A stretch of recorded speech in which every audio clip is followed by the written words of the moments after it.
हाँ जी, point number 209 है middle aged male complains of lethargy on examination BP 120/70 normal है। Investigations में क्या शो हो रहा है कि sodium level 140 millimole per litre है। पोटाशियम जो है वो 2.6 है। 3.5 से 4.5 तक नॉर्मल होता है। जो सोडियम होता है 135 से 145 तक होता है। ठीक है, तो सोडियम लेवल नॉर्मल है, पोटाशियम जो है वो कम है। बाइकार्ब 33 है। Which of the following condition bicarb जो होता है वो नॉर्मल होता है 22 से 28 तक, तो 33 में उसका बाइकार्ब ज़्यादा है। Which of the following condition is most likely due to be responsible, तो ये होता है जी barter syndrome.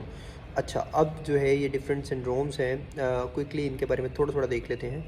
Primary hyper aldosteronism में क्या होता है?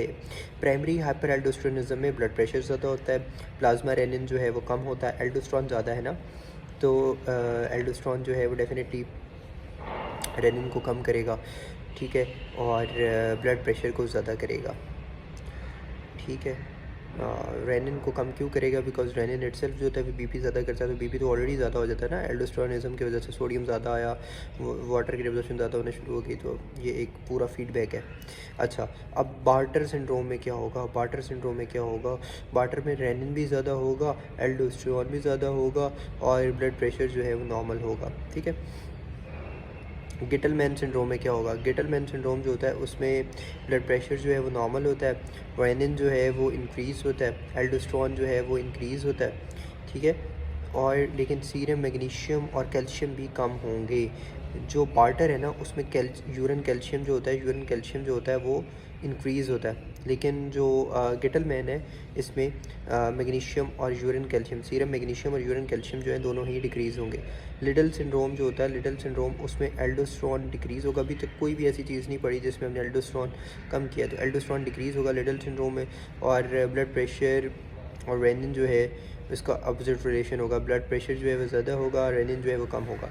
अच्छा, अगर इसकी डिटेल्स करनी है तो इसमें ना बेसिकली ये किडनी का टॉपिक चला जाता है, एंडो का है नहीं, तो आई विल ट्राई कि मैं किडनी में जो है ना इनको थोड़ा थोड़ा एक्सप्लेन कर दूँ कि बार्टर क्या होता है। ये बेसिकली वो जो पूरा किडनी का पाथवे है ना उस पर डिफरेंट तरह के ये सिंड्रोम्स हो रहे होते हैं, बार्टर सिंड्रोम, गिटलमैन सिंड्रोम, ये सारे।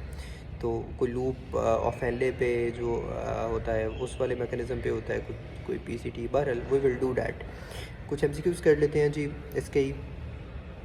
26-year-old man present with hypertension and weakness on investigation, serum potassium was low, diagnosis क्या होगा? कोन सिंड्रोम, यूजुअली कोन सिंड्रोम ही आता है, और फिजिकल एग्जामिनेशन में ब्लड शोज 135, पोटाशियम 3.1, ठीक है, तो इन्वेस्टिगेशन फॉर फटीक, तो ये होगा जी बार्टर सिंड्रोम, ठीक है। Associate normal BP which are the following conditions, hypokalemia with normal BP, ठीक है, तो हाइपोकैलेमिया विद नॉर्मल बीपी जो होता है, हाइपोकैलेमिया विद नॉर्मल बीपी, ठीक है, वो होगा आपका Bartter syndrome.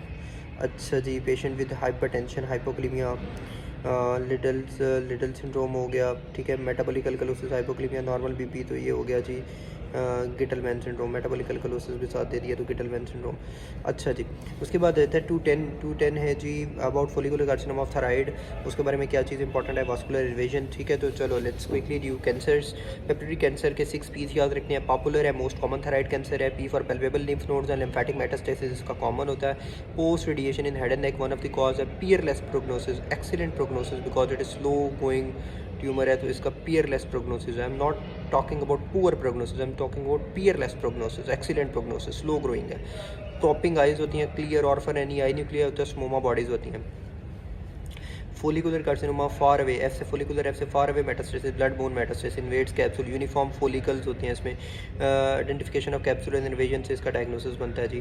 Medullary carcinoma C2 MEN2 originates from parafollicular cells of thyroid, ठीक है, और इसमें क्या होता है कि produces calcitonin, calcium lowering hormone, ठीक है, पेजर डिजीज़ वगैरह में जो देते हैं, और associated with MEN2A and MEN2B।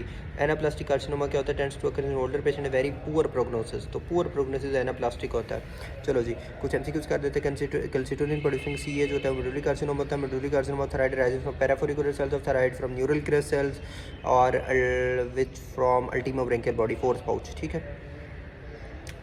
उसके बाद medullary carcinoma thyroid related to production of calcitonin, good prognostic thyroid cancer papillary, ठीक है। A female firm mass 2 centimetre left to midline isotope can reveal a cold nodule, she has scattered local cervical lymphadenopathy, what is the most probable diagnosis? तो papillary carcinoma slowest growing thyroid cancer कौन सा होता है? Papillary होता है। Which of the following slow growing thyroid tumour? Papillary.